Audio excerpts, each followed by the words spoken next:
Ayun. So, good evening sa inyo guys. Ngayon po ay Tuesday. So, sale yung market natin, 11/11/2025. Laglag na naman tayo. Ayan. So, grabe yung ano. Sobrang pula ng mga blue chip stocks natin. Oh, lakas ng ano.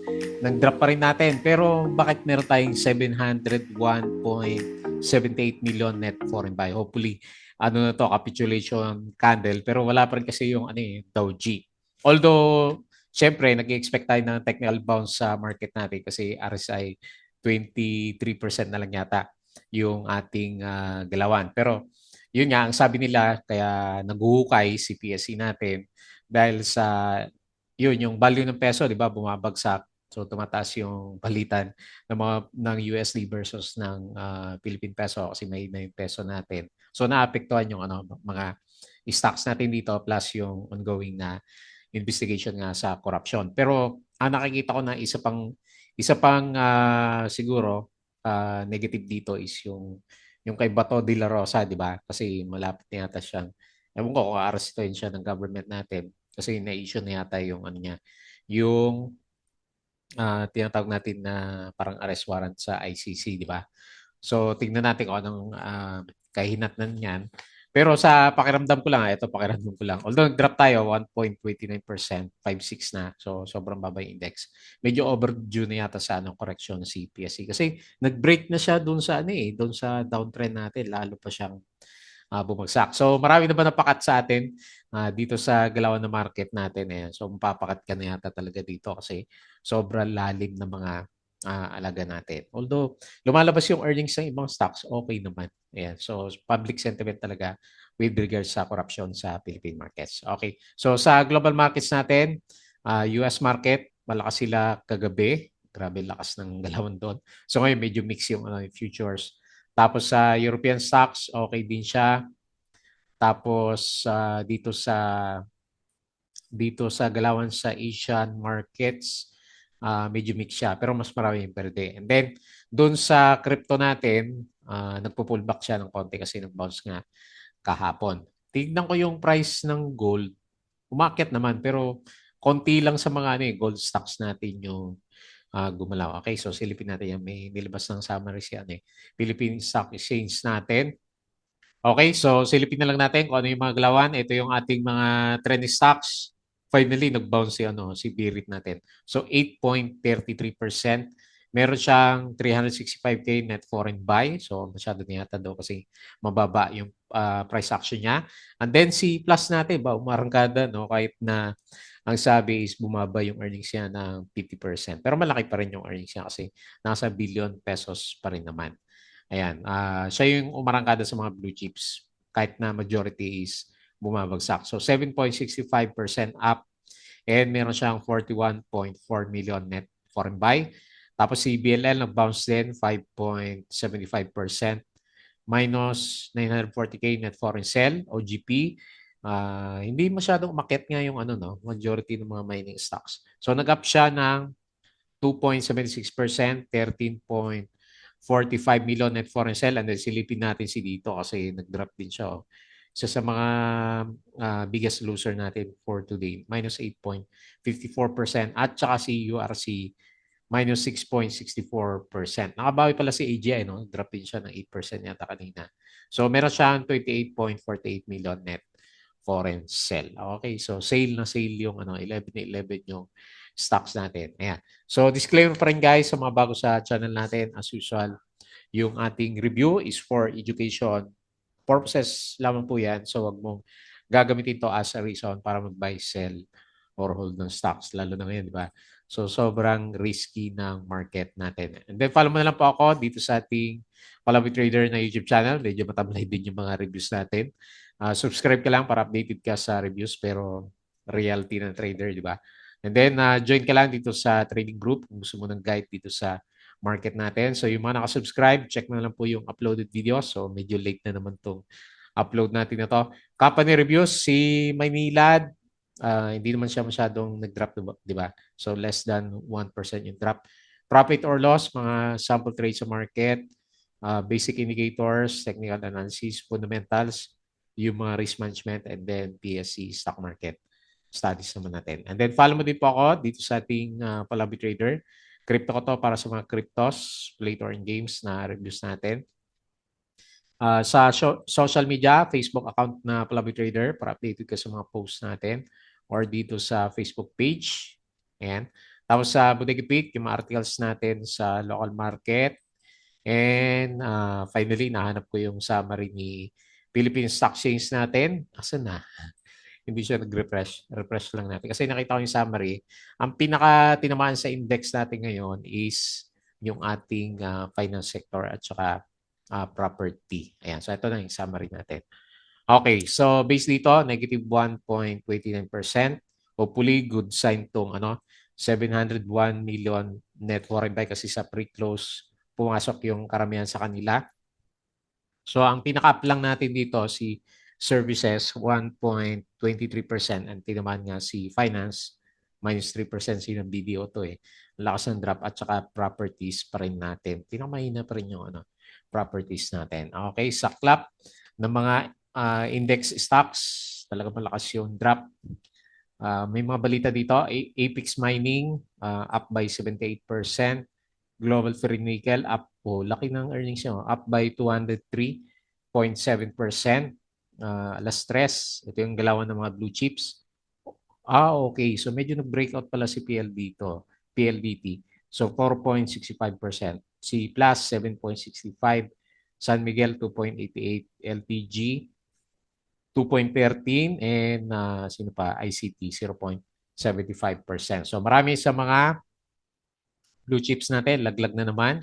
Ang lalim na ng mga to. URC minus 6.64%, GGS minus 4.95%, BDO minus 4.8%, AGI minus 4.39%, SMPH puro 4%, no? Minus 4.22%. Ibig sabihin, binuhat sila ni Plus at saka PLDT. Ayala Corporation minus 4.11. So kung normal na trade to, mga minus 2%, 3% na naman yung index natin. No? And then si Monde, minus 2.75%. Okay? So ang dami laglag. Oh. Mga paborito pa naman natin mga blue chips, yung mga nalaglag na stocks. Foreign funds bought, AUB, BPI, China Bank, ASN, ACRAP, Axilum, Jollibee Pizza, ACAJ Costco, Virit, Globetel, Converge, Cebu ICT Mac, Plus, Pure Gold, Robinsons, at saka si 7-Eleven. Foreign funds sold, BDO, Metro Bank, puro bangko, di ba? Meralco, Manila Water, SCC, CNPF, EMI, FB, GSMI, IMI nag-pullback. Avoites, Equity, LTG, Ali Iritz dito, si dito, STI, Bloomweb, APX, binenta yung mga mining, ATFNI, OGP, PX, at saka CX natin. And then, ito yung pinaka-biggest news natin for today. So, Ombudsman Jesus Crispin Rimulya confirmed he received a copy of the unofficial International Criminal Court arrest warrant for Senator Ronald De La Rosa. So, ang tanong, ibibigay ba ni BBM si Bato sa ICC? Ayan, tingnan natin. Matindi laban na ng mga Duterte. Wala na yung minority, no? Wala yung majority, no? So, Duterte at saka yung pro-BBM na faction ng governments natin. Okay, pero bad news pa rin, syempre. Apex Mining, so nag-upsurge siya ng 77.5%. Tapos si Axilum, umakyat ng 7%. 9-month net income jump 88%. Kumita si Axilum natin. So around 2 p.m., ganun pa rin. Drop pa rin tayo ng 1.25%. So halos hindi na bago. Siguro yung pinaka-top lang, si AGI, 4% lang yung closing niya pero nag-drop din siya ng 7.46%. 5% lang kanina si Plus natin. SMPH net income rose 10%. Ayan, kahapon tong balita na to. And then first half, may init na talaga. Negative 1.29%. So URC, AC at saka GGS yung mga nangunguna na nagda-drop dito sa index natin. Plus pa rin yung pinakauna kanina umaga. Abot kaya 30 si Plus natin. Around 11, mas marami pa yung blue chips natin pero halos lahat laglag na talaga dito sa kabilang side natin. Manila Water, Sewer Connection surpassed 360K. Okay, Apex Mining, maganda yung income. For Apex Mining. Oh. Share buyback, OPM Meg, Fruit, SMPH, SM.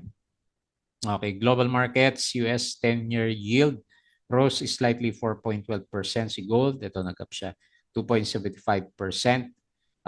BSP keep rates at 5%, hinting a 4.75 by year-end inflation stayed at 1.7%.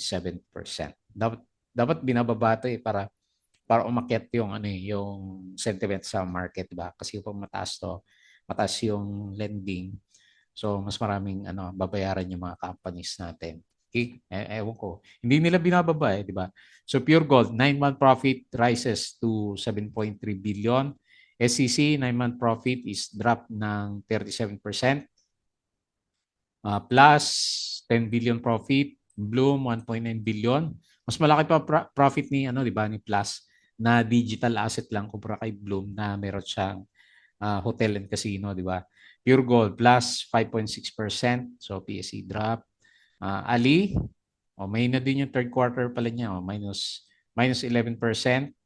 Around 10. So, pero pagbukas ng market natin, paunti-unti bumabagsak siya, di ba? So, nag-bounce ng konti, pero bumagsak pa rin. In the end, yung galawan sa index natin. Okay. So, very bad. RCR, third quarter is plus 2%. Metro Bank, 9-month net income, up siya ng 4.4%. Okay? So, 10% up si SMPH, pero ayaw. Pure Gold, 5.6% year-over-year increase. Maynilad is building 3 new reservoir in Quezon City. And then Bank of Commerce, up daw siya ng 24%. China Bank, so oversold na daw si China Bank natin. Nagko-consume nga si China Bank, di ba? Spot gold rises 1.1%. So tumataas pa rin yung mga metals natin. November 10 na to. And yung ating dalawan kahapon. Apollo Global, kaya pala pumitik ko. Signs MOU with Bayani Chain Technology, a Philippine-based blockchain. Nagba-blockchain na si Apollo natin. Ay alala, 9-month net income flat at 21.4 billion pesos. Si PRIT, tumaban na ba? So drop pa rin siya ng 33%. Okay? So the rest, mga kahapon pala yan, mga na-post natin. Wala na pang bago, wala na. Okay? So yun lang yung mga nakita natin na balita dito sa market natin. Okay? And then, patalasas po ulit, as usual, yung mga bago dito sa channel natin, paki-double check nyo lang yung ating Patreon channel. Okay, hirap mag-trade ngayon. Maliban na lang kung nakatutok ka sa mining, at least kahit pa paano kahapon umakyat sila or kung meron tayong plus na alaga naman. Okay? So oversold na yung index natin. Makita mo dito, sobrang lalim. So hopefully malapit na yung technical bounce. Nasa RSI 23.61. Panalo naman yung mga foreigners nito kasi nauna sila lumabas bago tong mag-oversold tong index natin. So meron tayo resistance dito sa 5.7. Tapos nag-breakdown yung trend. Ayun nag-breakdown yung trend natin. So nasa na yung pinaka-next na support? Kasi 5.6 na eh. Ito yung pinaka-next na support nung pandemic, di ba? So ang pinakamababa na isa pa, mukhang dito yata. Kasi solid pa rin yung kandila eh. 5,300. Ayan. Worst case scenario natin for the short term. Pero hopefully mag-bounce na kasi may nakita naman na tayo na oversold na. So overdue sa technical bounce and then 700K yung net foreign buy natin. Worst case scenario, pag wala pa rin foreigners for the coming few days, 5,300. Masaklap, pero yun yung gustong puntahan na index. Kasi nagbe-breakdown yung candle natin sa kanya. Nag-break na sa mga support levels natin. So, anyway, ganun talaga yung market. Medyo negative yung pinaka-overall sentiment. So, pati yung palitan, so tumataas yung palitan namin dito sa Malaysia kasi 14.2 na yata yung 1 peso. Samantalang nung March, mga 13 pesos lang. So, laki ng nakit na palitan. Kaya lang, sa Philippines, ewan ko lang yung mga bilihin kung sabagay yung inflation mababa, no? So, malaki kikita ng mga magpapadala ng remittance ngayong November or December kung mag-stay pa rin na mahina si peso. Pero yun nga, correlated yung ano natin, di ba? Yung galaw, pag mahina yung peso, yung palitan, yung index natin bumabagsak din siya. Okay? So, karamihan ng mga blue chips, laglag. Tignan natin yung mga winners sa cool. Okay. Ba, nag-bounce siya, oh. 17.65%. Tapos si Birit, 8.33%. Ayun, oh. So, opportunity na ngayon yung mga oversold na stocks. Plus, okay, nasa MA 100, 7.65. Si BLL, 5.75.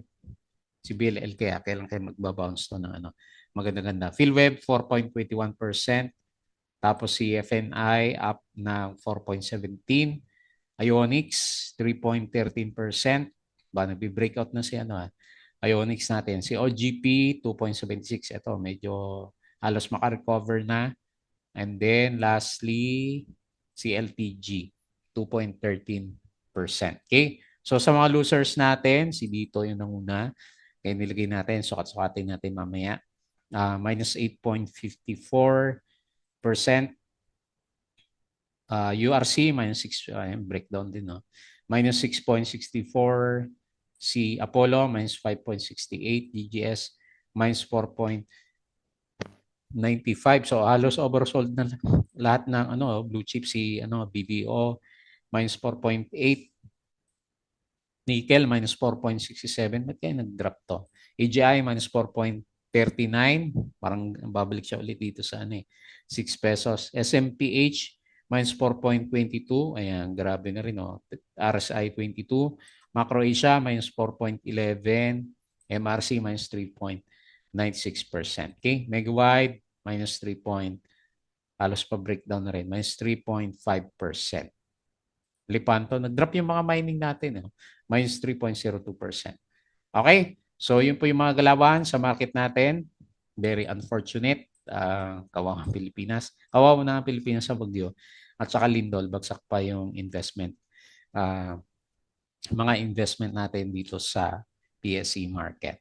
Okay? So, yun po yung galawan. Tapos, dito sa global market, nawala na yung internet natin. Okay. So, based dito sa galawan, mukhang mix mamaya. Kasi tagabi, malakas sila eh. Nag 2% si Nasdaq. So, S&P, minus 0.17, Dow Future 0.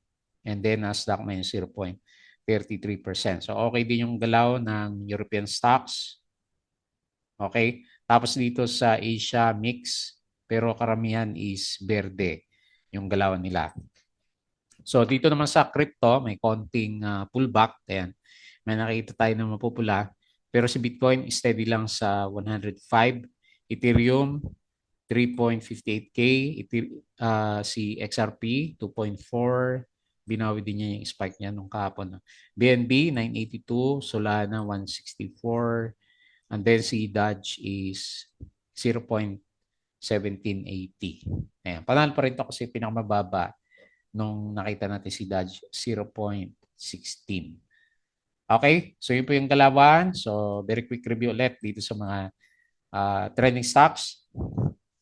Okay, so unahin natin si Birit. So finally nagkaroon ng bounce si BLL stocks natin. Ito, medyo malaki na rin yung recovery pala niya. So ilang araw na rin siyang umakyat, oh. Halos 20% na rin yung bounce niya. Kailang meron siyang pa-fake dito na drop last time, no? So, and then nagkaroon siya ng mga dojis. Saka siya nagkaroon ng recovery. So, hanggang saan kaya yung nito, yung galaw. So, meron siyang technical support dito sa 1.2. At yung pinaka-next na pwede niyang targetin is dito sa 1.42. So, full recovery na kaya to? Parang hindi pa naman tapos yung yung investigation doon sa doon sa overvaluation ng mga assets niya. So, nadami kasi itong mga stocks natin na to. Okay, and then si Brit niya hindi pa rin naman parang hindi pa rin gumagana, di ba? So, dun sa bandang south, di ba? So, anyway, based dito sa galaw niya, parang gusto niyang mag-retest dito sa 1.42 kasi may breakout candle siya dito. Lakas din ng nasipa niya sa 5-minute chart. Ano bang galaw na ito? Nagkaroon kaya to ng spike.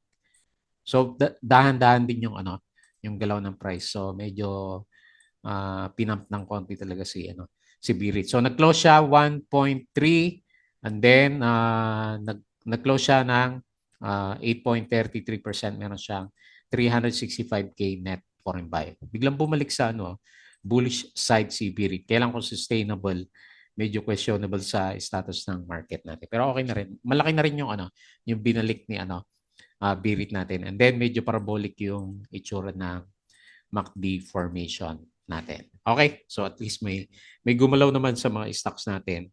Kaya majority pa rin talaga laglag. Okay, next, yung paborito natin, si Plus. Market siya, no? Kahit na drop siya ng 50% sa earnings. Kasi kumita pa rin naman daw siya ng 1.7 billion. Ayan, bukas tingin natin kung mauntog tayo dito sa MA100. Yan yung pinakamalapit na resistance sa technical resistance 30 pesos. Pero kailan mo nang siyempre lumampas dito sa MA100. Hopefully hindi daw G yung candle natin sa kanya bukas. So nagkaroon tayo ng konting breakout dito sa 25.89. So nag-close siya ng 27.45 and 7.65% up, 41.4 million net foreign buy. So meron nagtutulak kahit papaano. Ayan. So hindi pa naman siya overbought. Kung kailan siya nagkaroon ng negative news, saka siya umakyat sa earnings. Pero dito, ng mga times na to, yung mga usapan sa Brazil. So, di ba, ande bigla niya binawi yung Brazil operation niya. So, kahit na mayroon na siyang license doon. Okay. So, anyway, hopefully may good news for the coming few days si Plus. So, yun lang yung nakikita natin na short-term movement niya. So, okay din yung MACD formation natin. Buti may nagtutulak na foreigners. Next, another bigger stocks, BLL. So, based dito sa galaw niya, parang lang to, technical bounce lang si BLL natin. Ayan. So, anyway, tignan natin. Siguro yung sentiment ni Birit napunta rin dito sa kanya, kaya nag-up siya ng 5.75%. Pero kung titignan natin, talagang din siya, hirap na hirap dito sa MA20 na galawan natin. Okay. So meron siyang maliit na trading channel pero pa-drop yung galaw. So abang-abang na lang tayo kung medyo mag-breakout siya dito sa MA9 or dito sa MA20 bago siya mag-reverse siguro na direksyon. So ang tagal din niya dito sa bandang baba since July pa so halos 6 months downtrend si BLL natin. Ayan. Nakaka-trap minsan itong mga to kasi pakonti-konti lang yung drop niya pero pag napabayaan mo and then natignan mo, ayan, alaki na pala ng drop niya. So, gaano kalaki na? Mula sa MA100 is laki na rin, no? 43% drop na rin si BLL natin. Okay? Hopefully good sign yung mga nakita natin kay Birit at saka sa BLL. Next, OGP. So based dito sa galawan niya, gustong manundo dito sa bandang taas. Maganda naman yung, titignan ko yung gold price kanina Ba't kaya naglaglagan yung iba? Ayun, no? So actually, nag-breakout nga si gold natin. So balik tayo dito kay OGP. So gustong bumalik. Temporary support natin is MA20. Baka mag-pullback to pagdating ng 3.38% na dividends. Maganda kasi yung earnings niya OGP. So hindi ako magtataka kung magre-retest tayo o baka may breakout pa dito sa 32.5. So bumalik sa bullish side, yung RSI natin nag-stay siya. Yung ating RSI is above 50 and ayan, medyo obvious na yung recovery na MACD formation. Pero ito, meron kasi upcoming dividends so baka mag-drop dyan. So 29.8 yung close, up na 2.76% and negative 13.45 million net foreign SEK. Okay? Next si dito, so ang tagal natin hindi nakita. Ganun din, no? So naging malakas na resistance yung niya, MA9 saka 20. Ito may parang trap siya dito. And then diretso na yung laki na rin yung drop nito, no? So nagbelow na pala ng 1 peso. 'Di ba yung investor niya piso yung yung bili last time. Ayan. So nung nag-breakdown sa piso, nagdiretso na dito sa 0.7. So ngayon, resistance na yung 0.8. Ito na yata pinakamababa niya, no? Ayan. So, mahirap talaga mag long term, no? Lalo na pag downtrend yung yung stocks natin. Ano ba earnings niya? Lugi pa rin kasi, laki na lugi niya, oh. Minus 4.6 billion. Okay. So, super downtrend si dito natin. Hindi pa natin makita yung reversal, oh, bumabalik sa oversold condition. So, ingat na lang kung wala namang catalyst.